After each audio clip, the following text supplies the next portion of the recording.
नमस्कार दोस्तों, आज के हमारे इस वीडियो में हम आपको भाई दूज के त्योहार की कहानी सुनाने वाले हैं। दोस्तों, एक समय की बात है। एक बुढ़ी अम्मा थी। उनके एक बेटा और एक बेटी थी। बेटी की शादी हो चुकी थी। एक दिन भाई दूज के त्योहार पर बेटे ने बहन के घर जाने का आग्रह किया तो बुढ़ी अम्मा ने कहा, बेटा, तेरी बहन तो बड़ी कलिया है, वो हर वक्त लड़ती है, तू उसके घर जाकर क्या करेगा। लेकिन बेटे के आग्रह करने पर बुढ़ी अम्मा ने उसे अनुमति दे दी। भाई अपनी बहन से मिलने के लिए घर से निकलता है। रास्ते में उसे नदी मिलती है। नदी कहती है, मैं तेरा काल हूँ, मैं तुझे डुबाऊंगी। तब भाई कहता है, मैं कई साल बाद अपनी बहन से मिलने जा रहा हूँ, उससे मिलके आने दो, फिर वापस आते वक्त तुम मुझे डुबा देना। तो नदी मान जाती है और उसे रास्ता दे देती है। थोड़ा आगे बढ़ता है तो रास्ते में उसे सर्प मिलता है। सर्प कहता है, मैं तुझे डसूंगा। तब भाई कहता है, पहले मुझे अपनी बहन से मिलकर टीका लगवा लेने दो, फिर तुम मुझे डस लेना। सर्प भी उसे रास्ता दे देता है। अब वह आगे बढ़ता है। आगे जंगल में उसे एक शेर मिलता है। शेर कहता है, मैं तुझे खाऊंगा। तो भाई उसे भी वही कहता है, मैं पहले अपनी बहन से मिलकर टीका लगवा लूं, फिर लौटते समय तू मुझे खा लेना। शेर भी उसे रास्ता दे देता है। अब भाई बहन के घर पहुंचता है और आवाज लगाता है, देख बहन, 7 कोस दूर से तिलक कराने तेरा भाई आया है। बहन उस वक्त सूत काट रही होती है। तब उसका सूत बीच में ही टूट जाता है। ये मान्यता है कि यदि सूत काटते वक्त सूत बीच में टूट जाए तो जिस बहन के इकलौता भाई होता है वो जब तक सूत पुनः जुड़ नहीं जाता तब तक बोलती नहीं है। भाई बाहर से पुनः आवाज लगाता है। भाई की आवाज सुन जब बहन जवाब नहीं देती तो भाई मन में सोचता है, मुझ गरीब से मेरी बहन बात नहीं करना चाहती। माँ सही कहती थी, मुझे यहाँ नहीं आना चाहिए था। ये सोचकर वह वापस जाने लगता है। इतने में बहन का सूत पुनः जुड़ जाता है और वह भाई को आवाज देती है और उसकी तरफ दौड़ती है और उसे बात ना करने का कारण बताती है। फिर प्यार से और स्नेह से उसे घर में ले जाती है।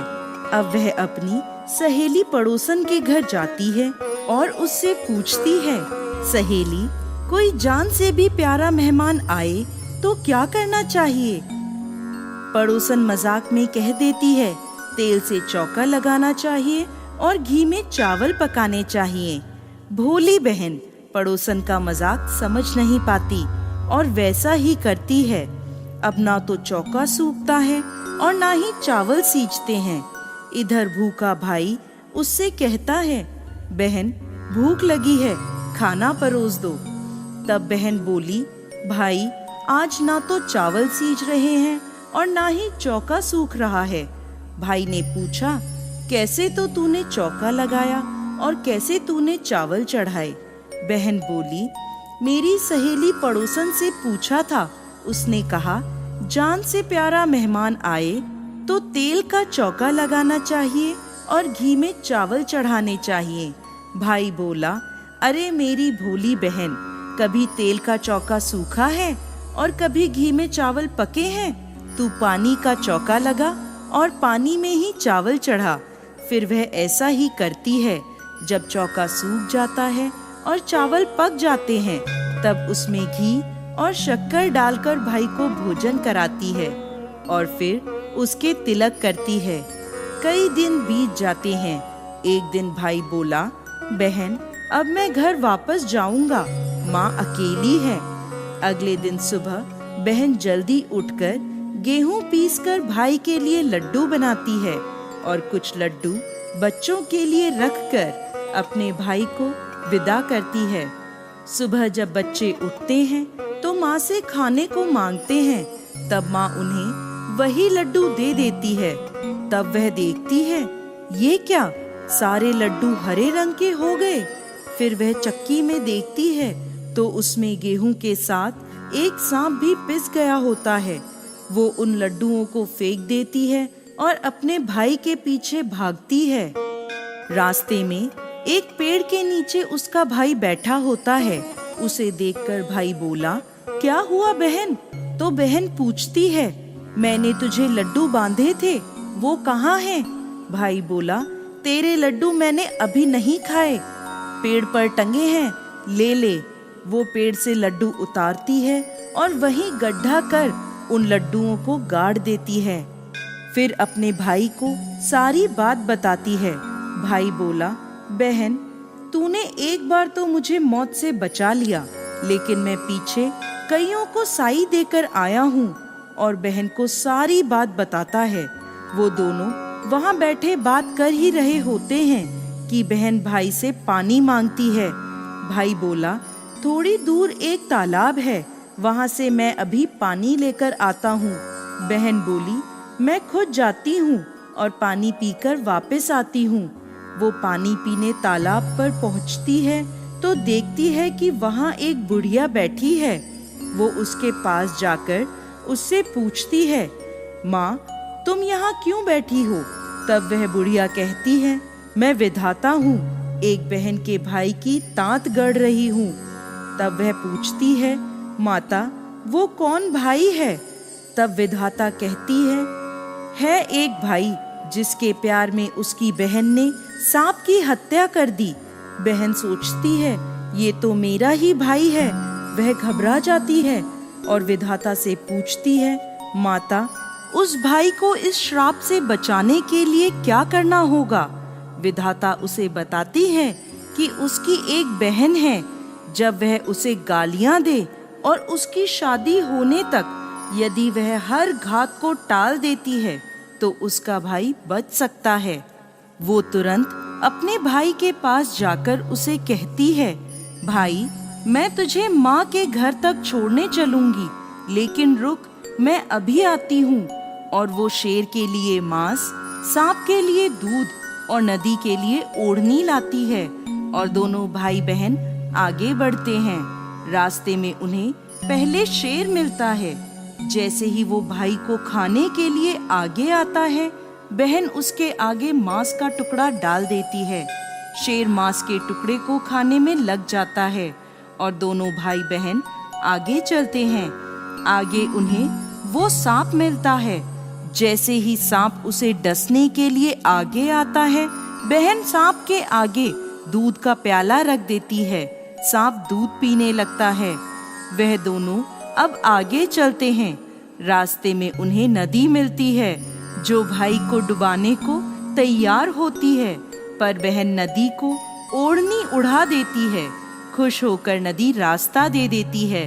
अब वह दोनों भाई बहन आगे बढ़ते हैं और अपने घर पहुंच जाते हैं।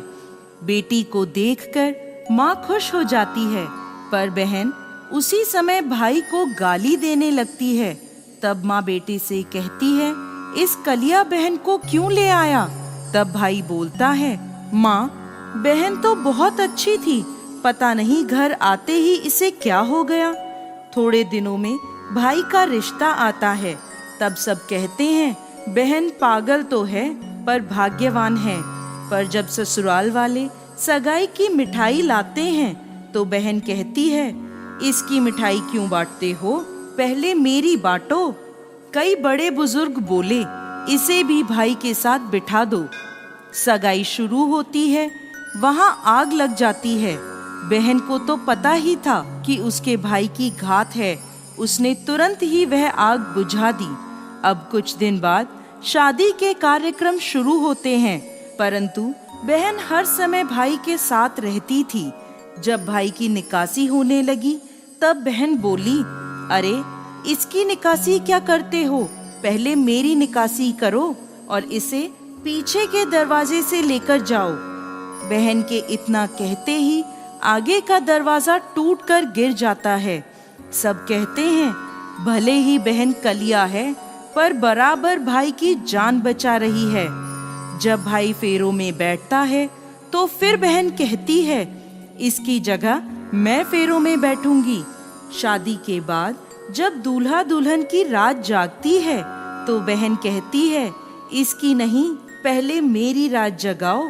कई लोग बोले, बीच में पर्दा लगाकर इसे भी साथ में सुला दो। रात में जब भाई भाभी सो जाते हैं तब वहाँ एक सांप आता है। बहन तो तैयारी में ही बैठी थी, वह उसे पकड़कर टोकरे में रखकर सो जाती है। आज वह कई दिनों में निश्चिंत होकर सोती है। इधर उसकी माँ सोचती है, बेटी के उठने से पहले ही मेहमानों को विदा कर देती हूँ, वरना फिर शोर मचाएगी। जब बेटी उठकर देखती है घर में कोई नहीं दिखता, माँ से पूछती है, माँ सब मेहमान कहाँ चले गए? तब माँ कहती है, बेटा सब मेहमानों को विदा कर दिया है। तब बेटी कहती है, माँ सब मेहमानों को वापस बुलाओ, तभी मैं विदा होऊंगी। उसके कहने के अनुसार माँ सभी मेहमानों को वापस बुलाती है। तब वह माँ से कहती है, माँ आज के दिन के लिए ही मैंने पालने में पूत और चूल्हे पर दूध छोड़ा था और पागल हो गई थी। मेरे इस भाई पर 7 घात थी, वो टालने के लिए मैं ऐसा कर रही थी। उसकी यह बात सुनकर माँ और भाई बहुत खुश हो जाते हैं और सबसे पहले अपनी बेटी को विदा करते हैं और उसके बाद सभी मेहमानों को विदा करते हैं। इस दिन के बाद से ही हर बहन अपने भाई की लंबी उम्र की कामना से भाई दूज का त्योहार मनाने लगी। इस दिन भाई को टीका करती हैं और यह कथा सुनती हैं।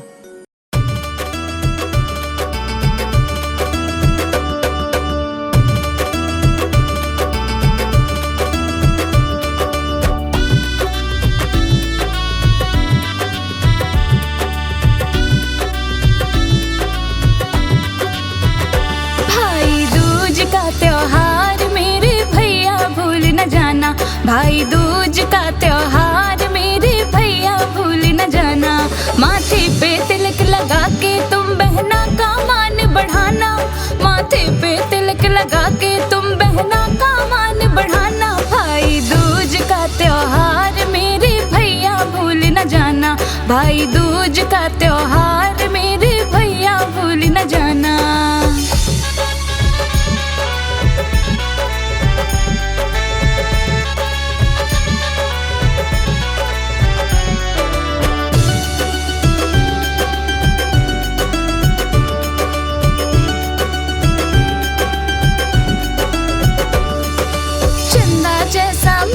भैया मीठी सी मुस्कान है।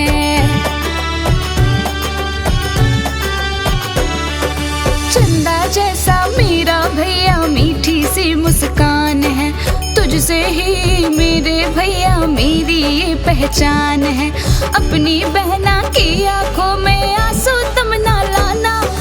अपनी बहना की आंखों में आंसू तुम ना लाना। भाई दूज का त्योहार मेरे भैया भूल न जाना। भाई दूज का त्योहार मेरे भैया भूल न जाना।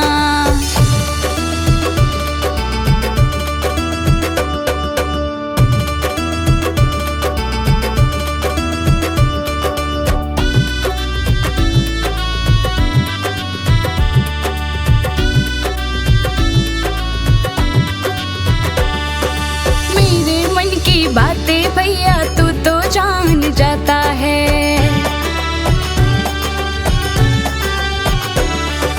मेरे मन की बातें भैया तू तो जान जाता है। जब भी मैं याद करूँ तो दौड़ा चला आता है। भैया तोड़ न कभी न तुम ये बंधन कितना प्यारा। भैया तोड़ न कभी न तुम ये बंधन कितना प्यारा। भाई दूज का त्योहार मेरे भैया भूल न जाना। भाई दूज का त्योहार मेरे भैया भूल न जाना। माथे पे तिलक लगा के तुम बहनों का मान बढ़ाना। माथे पे